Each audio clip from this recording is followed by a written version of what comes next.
বলছি কি, আমাকে 500 টাকা দেবে? আগের সপ্তাহ থেকে তোমাকে বলছি, আমার একটু দরকার আছে 500 টাকা। একটু দেবে আজকে?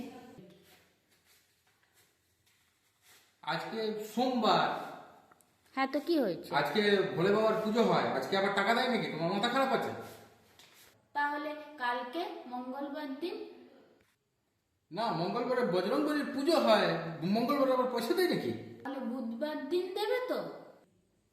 বুধবার দিন গণেশ ঠাকুরের পুজো হয়, সেদিনও টাকা নেওয়া দেওয়ার কোনো কারবার হবে না। তাহলে বৃহস্পতিবার অন্তত দিয়ে দেবে 500 টাকা, বলছি আমার দরকার আছে টাকাটা। বৃহস্পতিবারে আবার দেয় নাকি?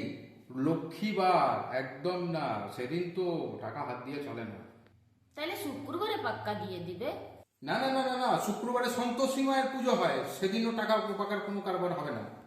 তাহলে শনিবারে অন্তত দিয়ে দিবে? শনিবারে জানো তো মহারাজের পুজো, ভুল করেও না, সেদিন তো চান্সই নেই কোনো। তাহলে রবিবারে তো কিছু ব্যাপার নেই, তাহলে রবিবারে 500 টাকা আমাকে নিশ্চয়ই দেবে তুমি। রবিবারে ছুটির দিন, রবিবারে মস্তি করার দিন, টাকার কথা বাদ দাও। তাহলে কোন দিন তুমি আমাকে দেবে বলো তো 500 টাকাটা?